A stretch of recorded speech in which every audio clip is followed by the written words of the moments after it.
poules. Ce matin, les poules. Ah, j'ai parlé des poules ce matin. Je me disais qu'il y avait quelque chose de vraiment important. Les poules.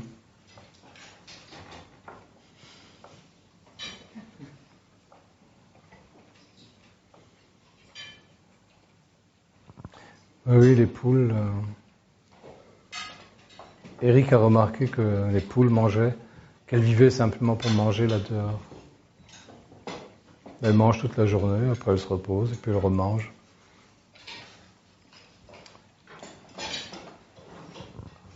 Puis leur vie tourne autour de ça, enfermées dans un poulailler,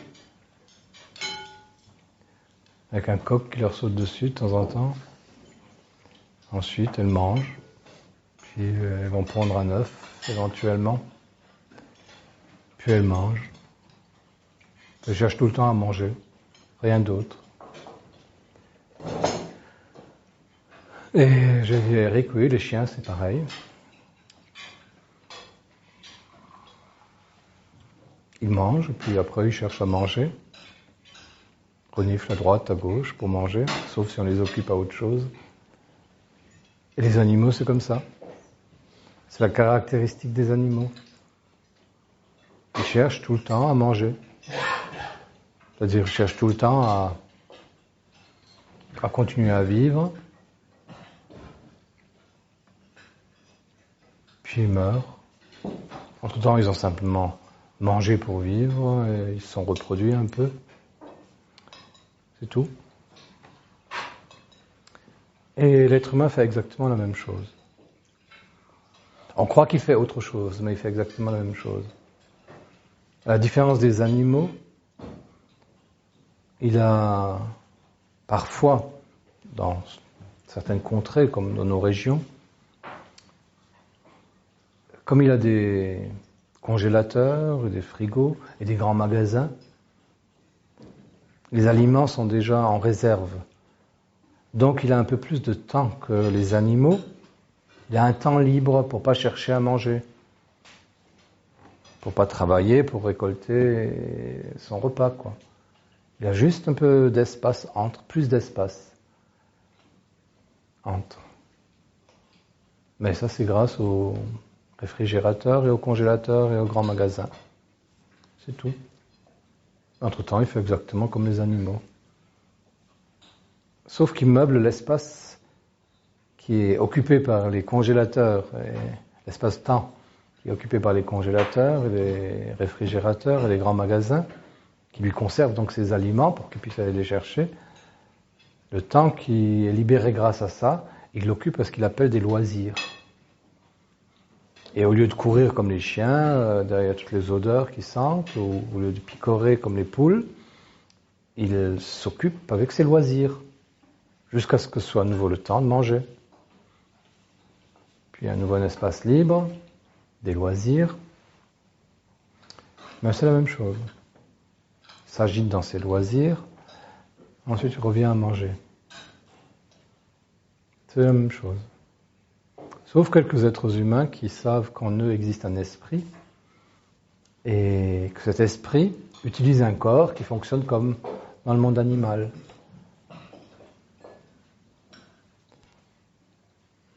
Il existe un psychisme qui fonctionne comme dans le monde animal. Il cherche à manger, à se reproduire, il dort, puis il remange, puis il y a un espace. Les êtres humains s'occupent de leurs loisirs, s'agitent comme les poules dans le poulailler, ou bien les chiens quand ils courent après les odeurs. C'est la même chose, hein?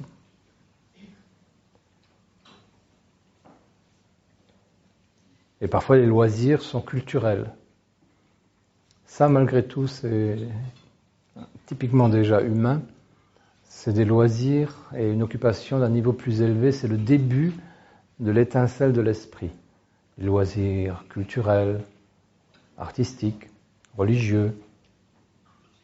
Là, on est déjà dans quelque chose qui est typiquement humain, qui est comme une porte ouverte vers le spirituel. Mais chez la plupart, même le culturel se passe au niveau des loisirs, de la même occupation. On recherche des vers de terre, comme font les poules, quand côté picore, ou poursuite des odeurs comme les chiens. C'est-à-dire que la culture est réduite à ce niveau-là aussi, parce qu'il n'y a pas la dimension spirituelle. Mais quelques-uns savent qu'il existe en eux un esprit humain, un esprit qui a besoin d'autre chose. Sinon, on est dans le monde humain-animal, c'est tout.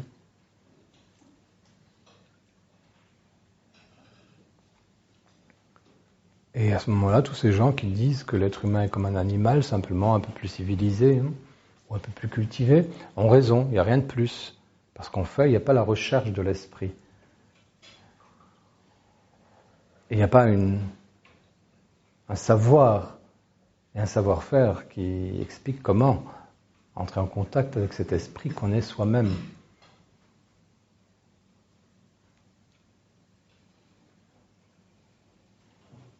Tout ça n'est pas péjoratif, c'est la réalité simplement.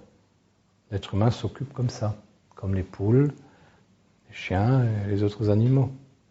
Ça a l'air un peu différent comme ça, parce que l'être humain a quand même un grain, je veux dire pas comme les poules, mais il a quelques traits négatifs du caractère, comme sa vanité, sa fierté et son orgueil. Il croit qu'il est supérieur au monde animal.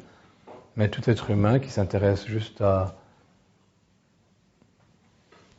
manger, à travailler pour aller acheter à manger, à conserver ses repas pour aller les chercher quand il en a besoin et entre-temps à s'occuper avec des loisirs, donc à s'agiter dans des loisirs.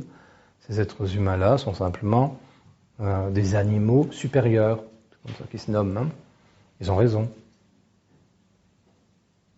Ce n'est que lorsqu'on entre en contact avec l'esprit et qu'on cultive ensuite, et qu'on utilise la partie animale, parce que l'esprit est incarné dans ce monde animal et dans ce corps animal. C'est que lorsqu'on utilise ce corps pour entrer à nouveau en contact et faire évoluer l'esprit qu'on est différent du monde animal. Sinon, c'est la même chose. C'est la raison pour laquelle le monde animal est aussi respectable que le monde humain.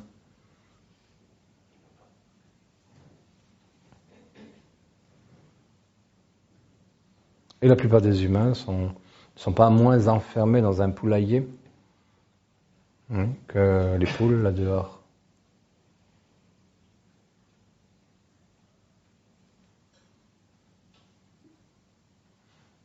Les animaux sont par contre inconscients de leur souffrance.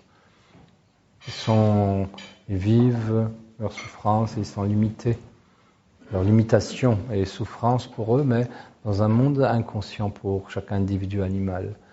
La différence des êtres humains qui, pour une grande majorité d'entre eux, lorsqu'ils ne sont plus dans la nécessité animale de veiller à leur survie seulement, commencent à prendre conscience de la souffrance de leur esprit, et ça se traduit sous toutes les autres formes de souffrance, aussi bien les maladies physiques, dites, certaines on les appelle psychosomatiques, mais elles le sont toutes, les maladies, ou bien le mal-être, tout ça n'est que l'esprit qui appelle l'être humain à s'éveiller à lui, à le réaliser et à se libérer de toute cette partie animale dans laquelle il est emprisonné. L'être humain est emprisonné dans son corps comme les poules dans le poulailler aussi. C'est ça ce que ça veut dire. Mais l'ignorance de l'être humain, c'est qu'il ne perçoit pas cette réalité, sauf à certains moments où il s'éveille à elle réellement, et où il commence à faire un travail sur lui qui lui permette de s'éveiller à lui-même. Voilà pour les poules et le poulailler. Un moment d'éveil d'Éric, lorsqu'il passe près du poulailler et qu'il a vu les poules enfermées.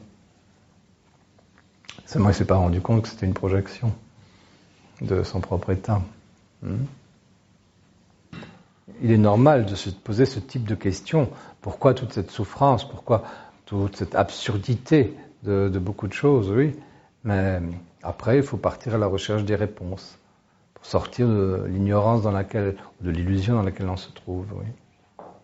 Mais ces questions sont normales. Bon après-midi.